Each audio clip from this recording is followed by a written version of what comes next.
રાજ્યમાં હજુ ચોમાસું સત્તાવાર બેઠું નથી, પણ અમુક વિસ્તારમાં અત્યારથી ચોમાસા જેવો માહોલ બની ગયો છે.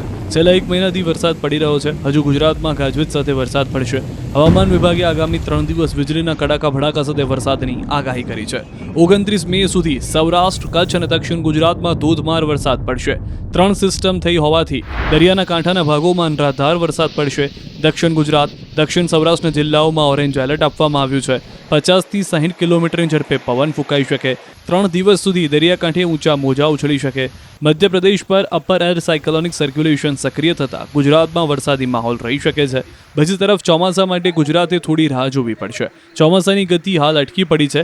કાલથી સહેજ પણ આગળ નથી આવ્યું ચોમાસું. મુંબઈ પહોંચીને હાલ સ્થિર થયું ચોમાસું. ચોમાસાને આગળ વધવા 2-3 દિવસ અનુકૂળ છે, એટલે ખેડૂતો વાવણીમાં ઉતાવળ ન કરતા. કૃષિ વિભાગે ખેડૂતોને અપીલ કરી છે કે પિયતની વ્યવસ્થા નથી એવા ખેડૂતોએ ઉતાવળમાં વાવણી કરવી નહીં. ચોમાસાની ગતિ મંદ પડતા હવામાન શુષ્ક થઈ જવાની સંભાવના છે.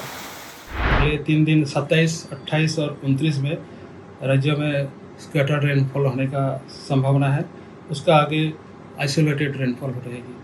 और जो मेनली साउदर्न जो डिस्ट्रिक्ट है, गुजरात रीजन के जो साउदर्न डिस्ट्रिक्ट है, इसमें हेवी रेनफॉल का भी वार्निंग दिया गया है आज के लिए. और सौराष्ट्र कच्छ की जो साउदर्न डिस्ट्रिक्ट के लिए अगले 3 दिन का हेवी रेनफॉल दिया गया है. QR કોડ સ્કેન કરો અને ડાઉનલોડ કરો ન્યૂઝ 18 એપ. મેળવો ગુજરાત અને દેશ દુનિયાની પળે પળની અપડેટ્સ.